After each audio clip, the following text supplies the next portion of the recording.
ലൈഫിൽ ഇടയ്ക്കൊക്കെ ഒരു യാത്ര അനിവാര്യമായിട്ട് തോന്നാറുണ്ടല്ലേ. അങ്ങനെ ഇപ്പം ഞങ്ങൾക്കും തോന്നിയപ്പോൾ ഓഫീസിൽ നിന്ന് എല്ലാവരും കൂടി നമ്മൾ കോഴിക്കോട് ട്രിപ്പ് അടിക്കാൻ വിചാരിച്ചു. രാവിലെ നമ്മളൊരു 6:30 ആയപ്പോൾ വണ്ടി കയറിയിട്ട് KSRTCയിലാണ് പോയത്. രാവിലെ ഒന്നും കഴിക്കാതെ പോയാൽ തന്നെ അവിടെ ചെന്ന് നല്ല വിശപ്പായിരുന്നു. നമ്മളപ്പോൾ രാവിലെ ഒരു വെജിറ്റേറിയൻ ഹോട്ടലിൽ പോയിട്ട് പൂരിയും സെറ്റ് ദോശയും കല്ലുകണ്ടൊക്കെ കഴിച്ചു കേട്ടോ. പിന്നെ അവിടെ നമ്മൾ നേരെ ഇറങ്ങി. കാരണം നമുക്ക് മിഠായി തെരുവിലായിരുന്നു നമ്മുടെ ഫസ്റ്റ് ഡെസ്റ്റിനേഷൻ എന്നുള്ളത്. ആരും കണ്ടിട്ടില്ല, എല്ലാവർക്കും ഒരു ക്യൂരിയോസിറ്റി ആയിരുന്നു. നമ്മൾ ഓരോന്ന് കേട്ടിട്ടുണ്ട് അതിനെക്കുറിച്ചിട്ട്.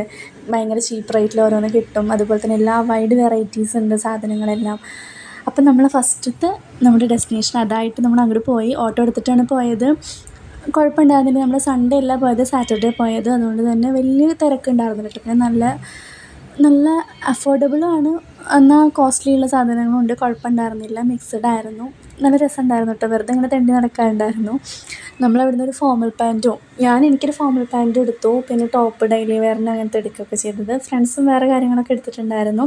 കുഴപ്പമുണ്ടായിരുന്നില്ല, ഒരു ഓക്കെ ആയിരുന്നു. പിന്നെ നമ്മൾ കുട്ടികൾക്ക് എന്തെങ്കിലുമൊക്കെ വാങ്ങണം എന്ന് പറഞ്ഞിട്ട് ഫാൻസി പോയി. സോനു ഇപ്പോൾ ഇതെടുത്തിട്ട് ഓരോന്ന് കാട്ടുന്നു. നമ്മുടെ റീലിലൊക്കെ ഉണ്ടല്ലോ.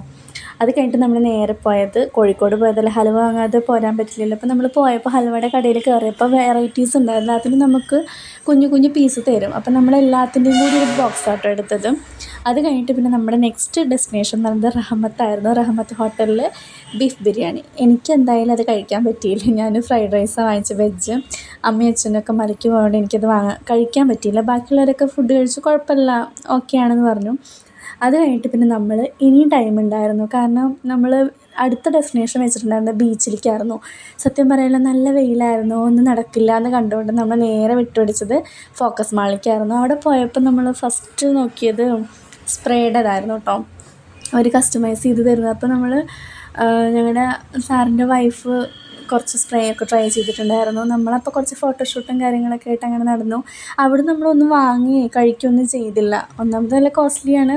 പിന്നെ നമ്മൾ ജസ്റ്റ് ഒന്ന് റിഫ്രഷ് ആവാൻ വേണ്ടിയിട്ട് അതിൻ്റെ ഉള്ളിൽ കയറിയത് കേട്ടോ. പിന്നെ എനിക്ക് വെജായിരുന്നു ഒക്കെ പറ്റുക, അതുകൊണ്ട് എനിക്ക് ഒന്നിനോട് ഇൻട്രസ്റ്റും ഉണ്ടായിരുന്നില്ല. അത് കഴിഞ്ഞ് നമ്മൾ നേരെ ബീച്ചിൽ പോയി. ബീച്ചിലും ഇതേപോലെ നല്ല വെയിലുണ്ട്, കുഴപ്പമില്ല. എന്നാലും നമ്മളൊരു 3 മണിക്കായിട്ട് അവിടെ എത്തിയാൽ ചെന്നത്. ഞങ്ങൾ അവിടുന്ന് ഒരു ക്രീമി എന്താ പറയുക, ചോക്ലേറ്റ് ബാറോ അങ്ങനെ എന്തോ ഒരു വാനിലയുടെ ഫ്ലേവർ വാങ്ങിച്ചു. കുഴപ്പമുണ്ടായിരുന്നില്ല. എനിക്ക് പിന്നെ കോളിഫ്ലവർ വറുത്തത് ഇഷ്ടം. ഞാനത് 2 പ്ലേറ്റ് തന്നെ കഴിച്ചു കേട്ടോ. നല്ല രസമുണ്ടായിരുന്നു. പിന്നെ വെജ് നമുക്ക് ഓപ്ഷൻ ഉള്ളതുകൊണ്ട് തന്നെ ഞാനത് മാത്രമേ ഫോക്കസ് ചെയ്തിരുന്നുള്ളൂ. അത് കഴിഞ്ഞിട്ട് പിന്നെ ഞങ്ങൾ നേരെ പോയത് ബോട്ടിങ്ങിനായിരുന്നു. നമ്മൾ ഒരു പെർ ഹെഡ് 250 കൊടുത്തു കഴിഞ്ഞാൽ നമുക്ക് കടലിൻ്റെ ഉള്ളിലേക്ക് ഒരു 3 കിലോമീറ്റർ വരെ പോകാം. അതൊരു അനുഭവമായിരുന്നു. ഞങ്ങളെല്ലാവരും കൂടി പോയി. അത് കഴിഞ്ഞ് പുറത്തിറങ്ങിയിട്ട് ഒരു ഐസ് വരണ്ടി കഴിച്ചു. എനിക്ക് വല്ലാണ്ട് ഇഷ്ടമായില്ല. വലിയ ഹൈപ്പിൽ പോയതാണ്, ഇഷ്ടമായില്ല. ബാക്കിയുള്ളൊരു കാടമുട്ടയൊക്കെ ട്രൈ ചെയ്തായിരുന്നു. അത് കഴിഞ്ഞ് പിന്നെ തിരിച്ച് ബസ് കയറി ഒരു 9 മണിയായപ്പോൾ നമ്മൾ നാട്ടിലെത്തി കേട്ടോ.